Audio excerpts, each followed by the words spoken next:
Quiero contarles una historia de la vida real, pero quiero ser específico en decir que quiero que escuchen esta historia sin prejuicios teológicos. Aunque ahorita no vamos a discutir el contenido de la alabanza de la historia, sí quiero que escuchen esta historia de la vida real sin algún prejuicio teológico.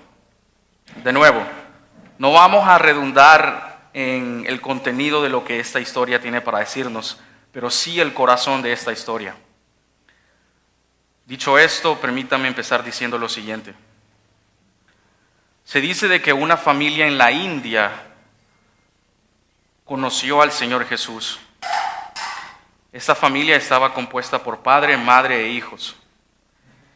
Y como ustedes sabrán, en la región de la India, el cristianismo no es una religión bienvenida. Así que tan pronto como la familia profesó a Jesús como Señor y Salvador, la noticia comenzó a propagarse cual si fuera humo en una chimenea. A los días, los aldeanos de esta comunidad se dieron cuenta de que una familia integrante de esta tribu era cristiana. Así que lo que hicieron inmediatamente fue contarle al jefe de la aldea acerca de que una familia en la comunidad se había atrevido a ser cristiana. Tan pronto como los jefes de esta aldea escucharon acerca de la historia de esta familia que profesó al Señor Jesús, los trajeron a la plaza de la comunidad y los pusieron a todos de rodillas. Y ellos estaban en el centro mientras la comunidad estaba alrededor de ellas, gritándoles improperios, insultándoles e incitándoles a que negaran al Señor Jesús. En eso, el jefe de la aldea tomó la palabra y dijo al padre de esta familia y al esposo de esta familia que negara al Señor Jesús o él iba a matar a sus hijos. Este hombre no supo qué decir y solamente recordó una canción que él había escrito, y es: he decidido seguir a Cristo. He decidido seguir a Cristo. No vuelvo atrás, no vuelvo atrás. En eso mataron a su esposa.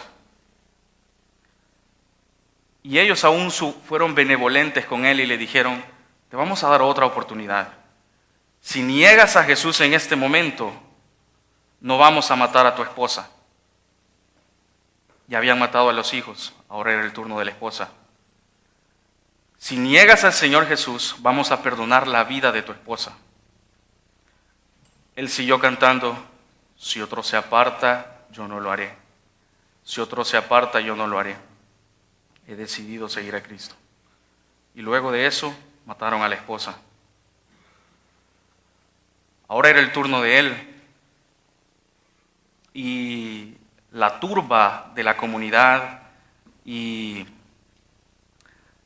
esta actitud desprestigiosa hacia este hombre se unieron juntos y comenzaron a gritarle que negara a Jesús. Ya estaba muerta la esposa, ya estaban muertos los hijos, ahora era el turno de él. Y le dijeron: o niegas a Jesús o vamos a matarte en este momento. Él respondió: la cruz delante, el mundo atrás. La cruz delante, el mundo atrás. Posterior a eso murió. La familia completa murió en una región de la India y es una historia de la vida real.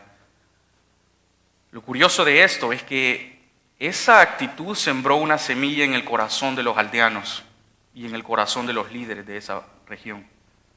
Y aunque la familia no lo sabía, ese día se había sembrado una esperanza y se había sembrado una semilla de evangelio. Tiempo después, el hombre meditó en lo que había sucedido, es decir, este líder, y dijo que él jamás había visto una actitud tan devota hacia un ser divino. Eso hizo que posteriormente se convirtiera a la fe cristiana y como consecuencia de eso, también la comunidad. A esa historia se puede sumar también el relato de Policarpo de Esmirna, quien cuando se le pidió negar a Jesús, solamente dijo: ¿por qué habría de negar al único ser que ha sido bueno conmigo toda mi vida? esta historia también corre de manera paralela con el relato de Pedro, que murió crucificado de manera invertida, el relato de Esteban, que murió apedreado, e incluso también la historia de Pablo, que murió decapitado. Lo que nos dicen todas estas historias, hermanos, es que el amor cristiano es el amor más imparcial que existe. Y la devoción cristiana está por encima de cualquier otra idea humana. Lo cierto es que tanto el amor cristiano como la devoción cristiana destruyen los prejuicios y el orgullo de la raza, las clases y de las vocaciones. Lo que nosotros vamos a ver a continuación en el texto es a Pablo incitando a los cristianos a vivir una vida ética, porque su vida ya ha sido transformada y moldeada por el Evangelio. Lo que les estoy diciendo no es una invitación a perder la vida. Lo que estoy haciendo es invitándolos, a través de las instrucciones del texto, a que vivamos nuestras vidas éticas, ya que ellas han sido moldeadas e impulsadas por las realidades del Evangelio. La iglesia de los primeros siglos se equivocó en decir que todos los cristianos han sido llamados al martirio. Dios no ha llamado a todo cristiano a ser un mártir, pero sí ha llamado a todo cristiano a vivir la clase de vida ética que los cristianos de los primeros siglos vivieron. La historia de ellos y la nuestra corren de manera paralela. Y aunque de nuevo no somos llamados a perder la vida, ciertamente sí somos llamados a vivir con esta misma ética, a vivir con esta misma devoción y a comunicar este mismo amor que los que nos antecedieron también vivieron. Hasta el momento, en Romanos capítulo 12, hemos venido discutiendo acerca de cómo Dios llama a los creyentes a proveer sus dones al servicio de la iglesia y para la gloria de Dios. Al menos entre el versículo 1 al 13 hemos considerado que el llamado del cristiano es un llamado a ejercer su servicio dentro de la iglesia. Lo que a continuación vamos a ver es que Dios llama a los creyentes a través de las letras de Pablo a servir a los demás fuera de la congregación. Y tanto los que sirven dentro como los que sirven fuera, que compartan una misma devoción. Una devoción que destruye todo prejuicio, que destruye todo orgullo acerca de la raza y la clase y que destruye toda vocación. Lo que Pablo quiere comunicarnos en el capítulo 12 y particularmente en la enseñanza de ahora es que veamos todos los aspectos de nuestra vida a la luz del Evangelio. Lo que Él quiere comunicarnos, y va a hacerlo en este momento, hermanos, es a que saturemos de Evangelio todos los rincones de nuestra vida. Porque para Pablo el Evangelio no solo es un mensaje que da vida a los muertos, sino también la forma en la que los creyentes interactúan entre sí y cómo viven ellos en una cultura en contra del mensaje de Dios. Así que a continuación, el argumento de Pablo acerca de esto es que vivamos la vida cristiana en una sociedad contracultura. Lo que él va a decirnos en este momento es a que aprendamos a amar a nuestros enemigos. Y todo esto especialmente a la luz de la dinámica del Evangelio. Debido a que nosotros hemos visto misericordia de parte de Dios, debido a que nosotros hemos sido salvados, justificados y estamos siendo santificados, entonces ahora estamos equipados para llevar a cabo el servicio dentro de la iglesia y particularmente acá fuera de la iglesia. Debido a que Dios ha manifestado misericordia a través de Jesús, nosotros podemos vivir esta clase de vida ética superior a cualquier idea humana. Algunos académicos se refieren a este texto como un preludio de la segunda venida de Jesús, por lo siguiente. Algunos dicen que este texto invita a los cristianos a ejercer la vida cristiana de manera ética fuera de la iglesia a la luz de lo que el Señor Jesús va a hacer en el futuro. Eso quiere decir de que nosotros debemos amar a nuestros enemigos porque el Señor Jesús rendirá cuentas de todas las personas. Eso quiere decir que nosotros debemos ser obedientes al gobierno, pero eso va a ser otra enseñanza en el capítulo 13, porque en el futuro Dios va a poner en orden todas las cosas. Eso quiere decir de que nosotros vivimos y debemos vivir la vida cristiana de esta manera a la luz de lo que Jesús va a hacer en el futuro.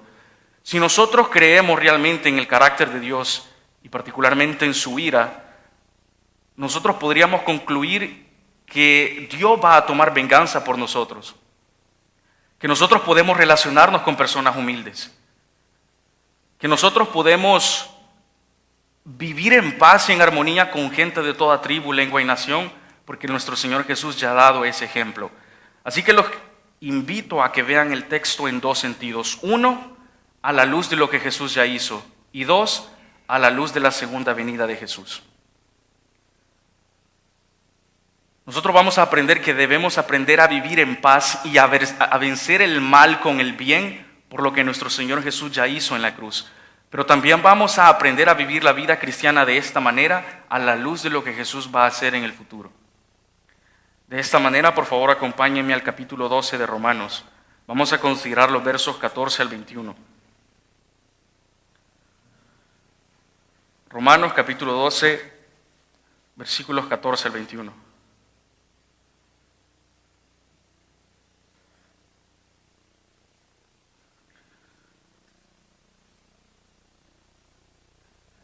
Dice la Escritura, bendigamos a los que nos persiguen, bendigamos y no maldigamos.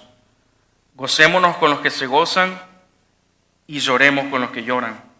Vivamos como si fuéramos uno solo. No seamos altivos, sino juntémonos con los humildes.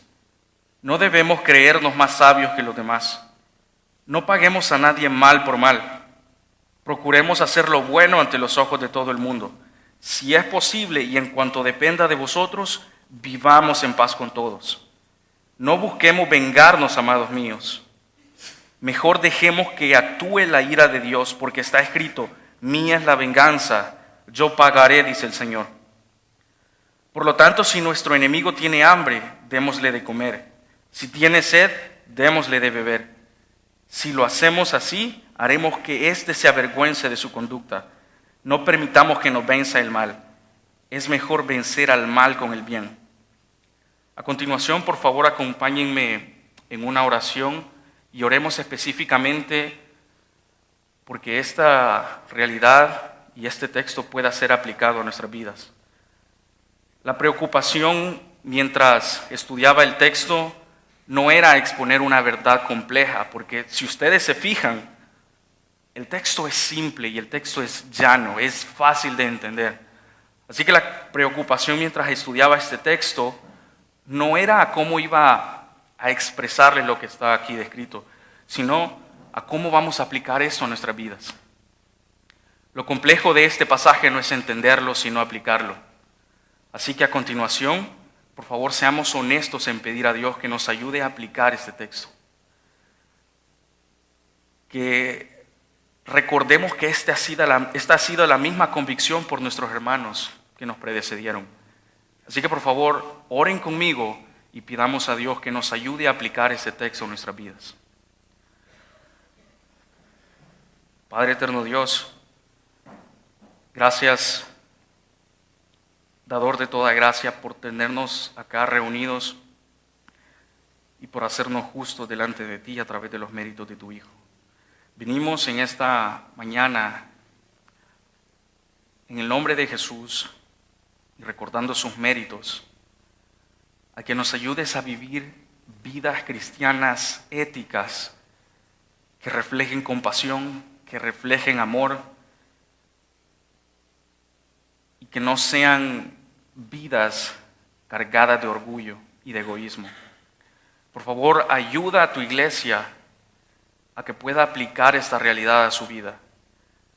Ayúdame a mí a comunicarla de forma llana y a vivir con ellos este dinamismo del Evangelio. Por favor, ayúdanos, Señor, a todos juntos a aplicar lo que a continuación vamos a aprender y ayuda al amigo que nos visita a que considere lo que a continuación vamos a decir.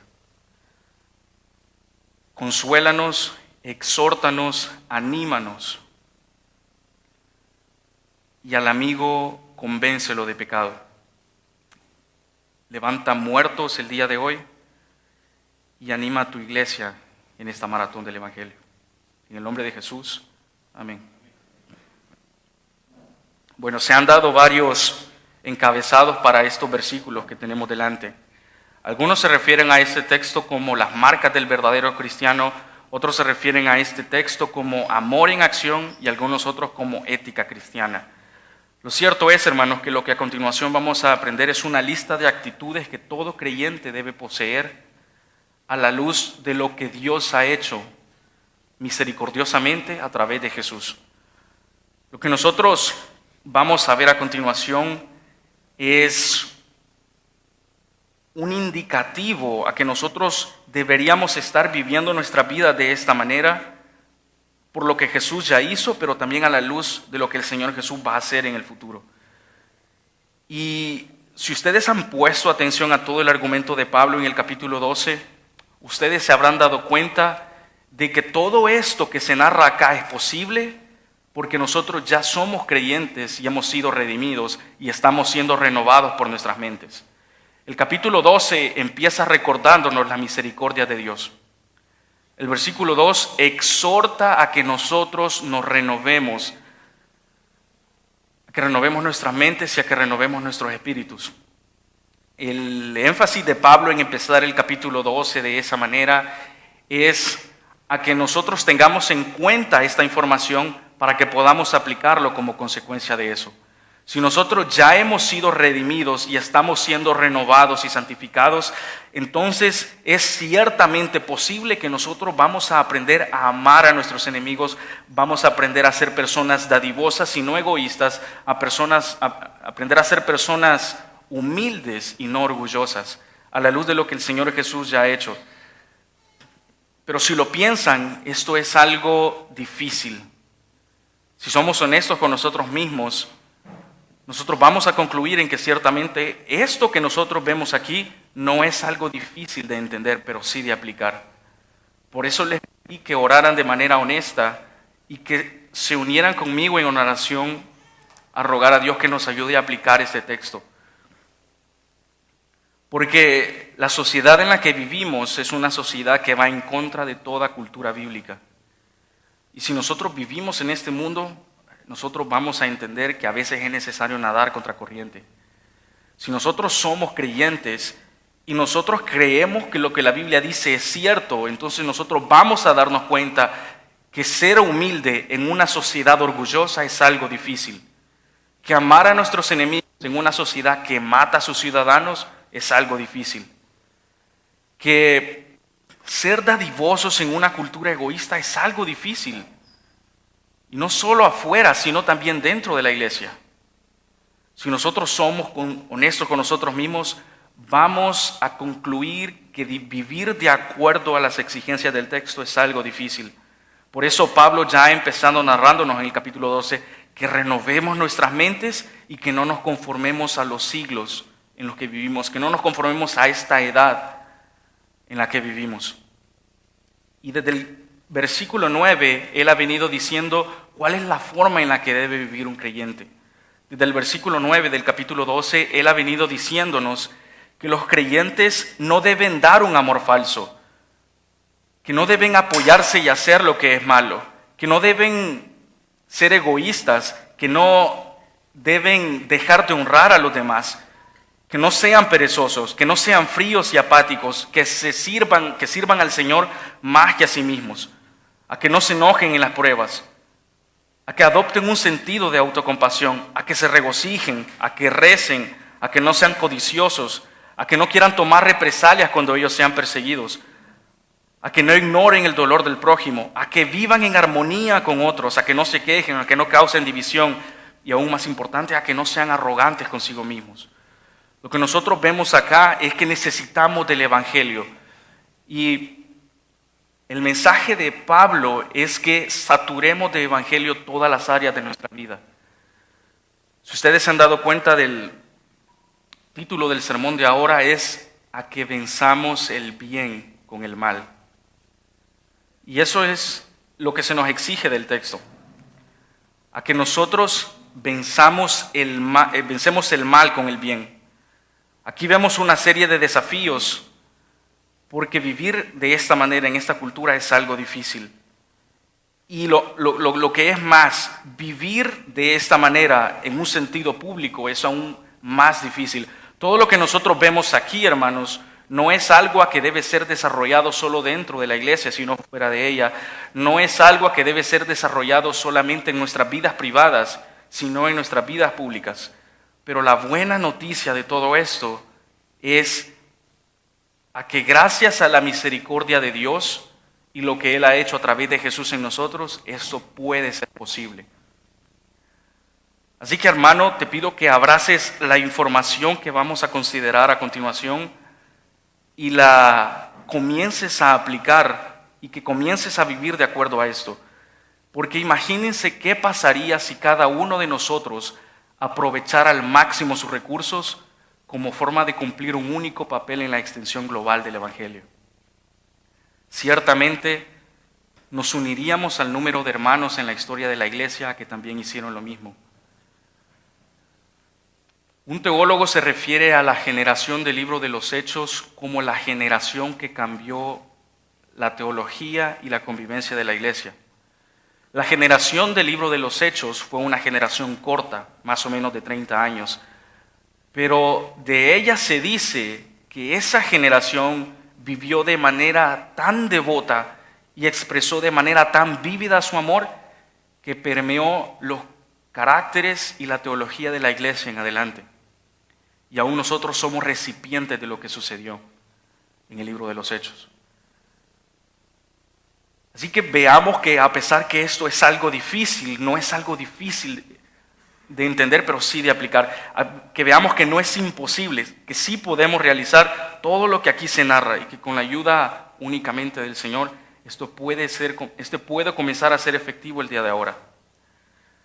Y imagínense qué puede pasar si nosotros también siguiéramos el ejemplo de los hermanos de la Ilustración y de los hermanos de la historia en la iglesia.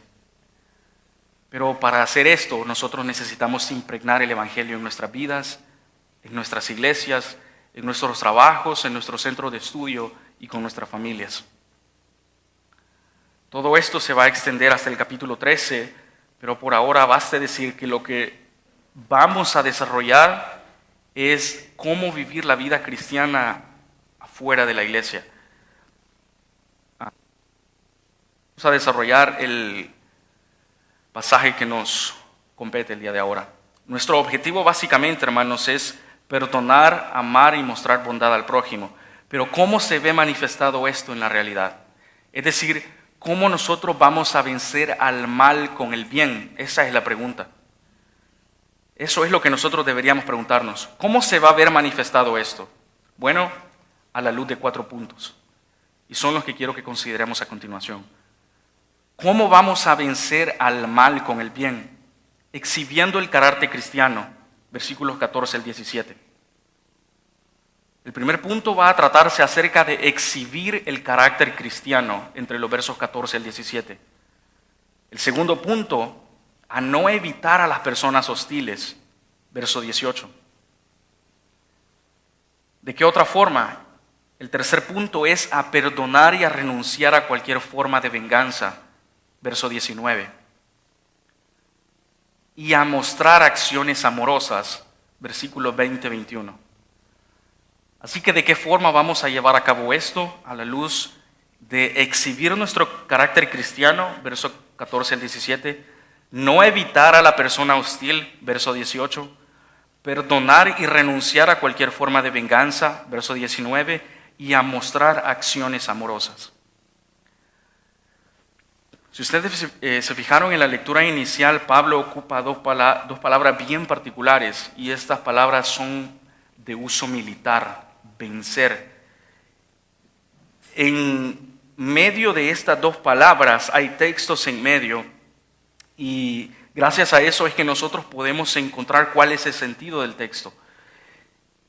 Debido a que Él nos dice en el versículo 17 que no paguemos a nadie mal por mal y que no nos dejemos vencer por el mal, sino que venzamos el mal con el bien, nosotros podemos concluir que nosotros podemos vencer al mal con el bien, no siendo vengativos, sino pagando bien al mal.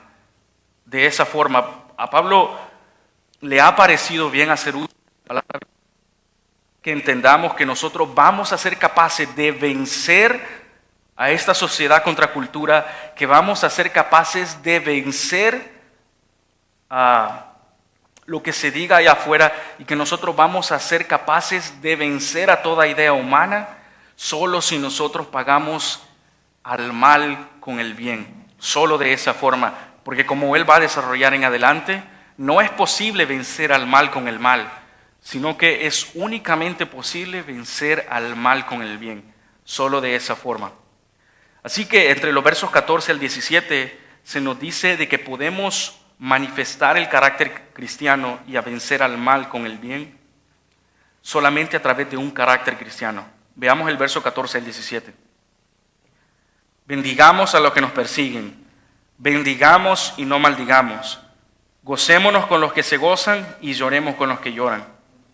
Vivamos como si fuéramos uno solo, no seamos altivos, sino juntémonos con los humildes. No debemos creernos más sabios que los demás, no paguemos a nadie mal por mal, procuremos hacer lo bueno ante los ojos de todo el mundo. El carácter cristiano no es algo que pueda ser considerado al juicio individual de las personas. Es decir, tú, hermano, no debes vivir o expresar tu carácter cristiano a la luz de lo que tú creas que es conveniente o a la luz de lo que tú crees que es bueno, sino a la luz de lo que la Escritura nos dice que es el carácter cristiano. Entre los versos 14 al 17 se expresan ciertas cosas que exhiben el carácter cristiano. En el verso 14 se dice que el creyente debe bendecir al que le persigue, que debe bendecir y que no debe maldecir. Y este versículo parece también estar relacionado con el versículo 17 y el versículo 21 de este pasaje. Pero lo cierto de esto es que los creyentes siempre han experimentado toda clase de oposición y asimismo toda clase de persecución. Pero no por eso el creyente debe pagar al mal o debe pagar a la persecución con el mal, sino que debe pagarla con el bien. Lo que nosotros encontramos son instrucciones que nos exhortan a vivir de esta manera. No son sugerencias.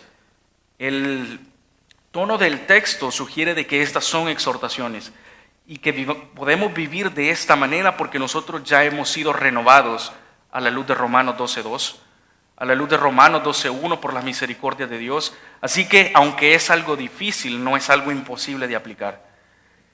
Y los creyentes hemos vivido toda esta gama de oposición. Nuestros hermanos que nos anteceden, incluso los hermanos que viven del otro lado del hemisferio, viven persecución constante todos los días. Y esto es algo desafiante, porque decirle a un creyente que es perseguido, que debe bendecir y que no debe maldecir, es algo difícil de digerir, pero debe cumplirse de todas formas. Porque la invitación no es a aplicarlo si se puede, sino a aplicarlo por lo que ya ha hecho Jesús. Así que el primer punto es a exhibir el carácter cristiano a través de bendecir a otros y no a través de maldecir.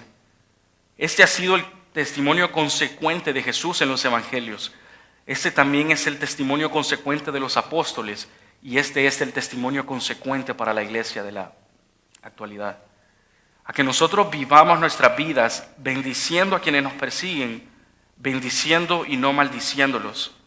Lo que es más, hermanos, en el versículo 15 Pablo nos dice que debemos regocijarnos y llorar con los que lloran.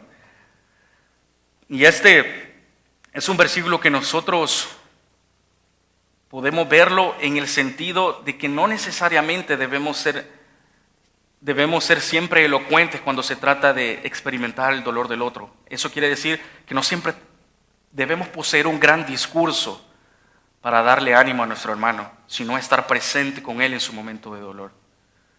¿Tú conoces de hermanos de la iglesia que están pasando dolor en este momento? ¿Tú has llorado con ellos? También en nuestra iglesia se han vivido varias clases de regocijo. ¿Tú te has regocijado con ellos? ¿Estamos siendo egoístas o estamos viviendo a la luz de lo que Jesús ya ha hecho en nosotros? la envidia, los celos y la competencia de cualquier, de cualquier clase es algo que debe ser desechado por el creyente. Por eso es que necesitamos el Evangelio, hermanos. Por eso necesitamos necesitamos el Evangelio predicado, pero también vivido. Por eso necesitamos el Evangelio en todo rincón de nuestra vida. Porque ciertamente, aunque el Evangelio, diría Pablo, es un mensaje que trae vida a los muertos, también es un mensaje de aplicación. Por eso necesitamos el Evangelio. Por eso necesitamos darnos cuenta que debemos de crecer en la gracia. Por eso debemos darnos cuenta de que, dado que Pablo dice que estamos siendo renovados, podemos vivir de esta manera. Y podemos aplicar esta idea, hermanos, únicamente por lo que Jesús ya ha hecho. Consideremos el llanto de nuestros hermanos de la iglesia. Consideremos cuando ellos están en dolor, cuando ellos han tenido una mala noticia. Consideremos llorar con ellos. No necesariamente atender un discurso o decir, no quiero ir porque no sé qué decir. No es necesario saber qué decir. Yo tampoco sé qué decir. Lo importante es estar con ellos en ese momento de dolor. ¿Qué se dice a alguien que ha perdido un familiar? ¿Qué se dice? Se le recuerda la esperanza del Evangelio, pero también es apreciado el hecho de estar con él en su momento de dolor. ¿Cómo nosotros reaccionamos cuando un hermano, por ejemplo, ha tenido una buena noticia de que ha tenido un hijo, de que un nuevo integrante se ha añadido a la familia? ¿Cómo reaccionamos al hecho de que algunos hermanos ya son ciudadanos? ¿Cómo reaccionamos al hecho de que nuestro hermano ya tiene un mejor trabajo y que como consecuencia de eso él puede proveer y dar una mejor clase de vida a su familia? ¿Somos envidiosos? La exhortación es a que nos regocijemos con los que se regocijan y a que lloremos con los que lloran. Y esta idea habría sido una idea contracultural también en la cultura de Pablo, porque lo que sucedía en ese momento es que la élite religiosa y la élite social jamás lloraba con la persona inmigrante. La carta que está escribiendo Pablo es a un grupo de hermanos que viven en la región de Roma. Eso quiere decir de que ellos son inmigrantes en esa región. Lo que él les está diciendo es a que vivan esta idea, aunque eso signifique vivir contra cultura. Y para ellos, como para nosotros, es difícil. Era difícil para ellos porque era decirle a la élite religiosa que se compadeciera de los padecimientos del trabajador migrante. Era difícil para ellos, pero eso es lo que los hermanos y hermanas hacen en Cristo, independientemente de su origen o clase. Nosotros no somos dadivosos únicamente con los hermanos de nuestra región. No debería ser así. Debemos ser también dadivosos con otros hermanos de otros países. No debería existir el revanchismo. No debería existir la envidia. No debería existir la promoción política como objeto de presumir. No debería existir esta clase de actitud en la vida del creyente, porque nosotros debemos exhibir el carácter cristiano. O déjenme preguntar, ¿maldecir es un ejemplo de una exhibición cristiana? Déjenme preguntar, ¿no llorar con los que lloran y no regocijarse con los que se regocijan es una exhibición cristiana? Definitivamente no. Por eso el llamado es a que aprendamos a exhibir el carácter cristiano a través de bendecir a otros, a través de regocijarnos con otros y llorar con ellos, pero también en el versículo 16, a no ser orgullosos. Miren lo que dice el verso 16. Vivamos como si fuéramos uno solo, no seamos altivos, sino juntémonos con los humildes. No debemos creernos más sabios que los demás. Este versículo a menudo es citado para recordarnos cómo debemos acompañar a otros creyentes en momentos particulares de la vida, pero también a cómo debe ser nuestro carácter desarrollado con personas de otras clases y con personas que piensan distinto de nosotros. Acá la instrucción es a que nosotros debemos aprender a vivir en armonía con otros. Y también esto, hermanos, es una enseñanza bastante radical. Y en el contexto de Pablo lo era, porque eso era decirle a los creyentes que deben aprender a vivir en armonía con personas que no tienen hogar, con el trabajador migrante de nuevo, que los creyentes de Roma deben aprender a vivir en armonía incluso con sus opresores, incluso con los soldados, incluso con el gobierno romano, que deben aprender a vivir en armonía incluso si judíos y gentiles están dentro de la misma asamblea, que deben aprender a vivir de esta forma, porque esta es una forma poderosa de mostrar el reino de Dios en el imperio de Roma. Los libros del Nuevo Testamento hacen bastante énfasis en aprender a vivir en el reino de Dios ya, pero todavía no. Pero no nos encrucijemos, digámoslo de manera simple. Nosotros debemos aprender a vivir de esta manera, porque las instrucciones que encontramos en los libros del Nuevo Testamento es a que aprendamos a vivir en el reino de Dios ya. Eso quiere decir que podemos estar en armonía con personas distintas a nosotros, con sirvientes, con esclavos, con personas de distintas regiones, porque esa es la imagen del reino de Dios. Y porque el reino de Dios es manifestado de esta forma.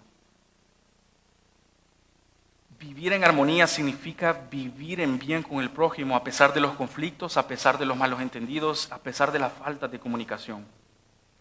Esto es algo también difícil de aplicar, hermanos, porque no es fácil vivir en armonía cuando nosotros hemos pecado contra alguien o cuando esa persona ha pecado contra nosotros.